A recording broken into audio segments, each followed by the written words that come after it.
And so I figured the best way to get it made, I'll call Sean. He'll produce it. He wasn't doing, I mean, I don't know, he wasn't directing anything at the time. And it's a, you know, slam dunk. It's me and Sean. And how's anybody not going to finance this movie?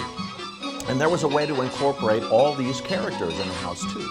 But apparently, well, as it turns out, Sean Cunningham, our producer, didn't want to do that.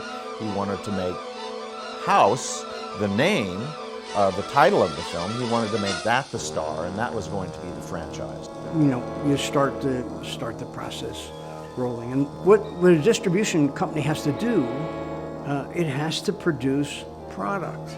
But it was about a year, maybe 2 years later, I think it was MGM decided they needed a movie for a certain date, and they'd be interested in doing another House movie if we could get it done for the right price and on the right schedule, and we explored that. And we got into it, and it wound up being a more traditional sort of horror movie without trying to be, you know, a new world behind every door the way House 2 was. This was going to be much more of a, you know, a by the book horror film. So they came up with the title, The Horror Show. And I thought that was a terrific title. I thought, oh, that's pretty cool. I think by the time they got to House 4, it was not on my radar, just because I was busy. But I did see it, I actually think I watched it on VHS. I think I rented it, watched it on VHS.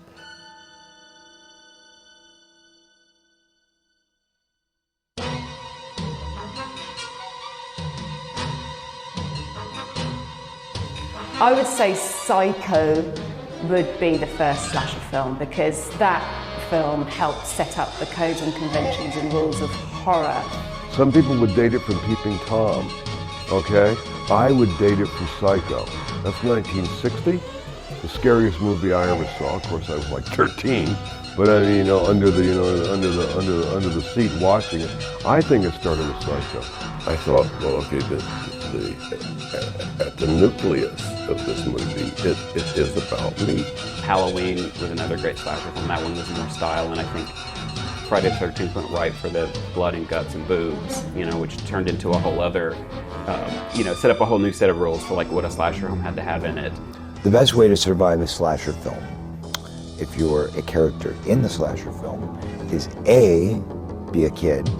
Kids always get off easy. B, be a mom. Usually moms do pretty good. C, you can be a teenager and survive, but you have to not have sex in the first 2 acts of the film. Odd to me that places like the ratings board say that they're demeaning towards women. Again, it's equal opportunity. I mean, they're demeaning towards everybody, so fuck off. Lucas, I'm gonna tear your world apart. Coming back to fuck you up. I think that ultimately you want to see the woman get hers. I would say one of the best gore effects I've ever seen in my life on film that affected me and everyone in the audience was when Roman Polanski took the knife and slit Jack Nicholson's nose in Chinatown. It's a gore effect, it's an effect. But you didn't see, and to this day, if you watch it, you always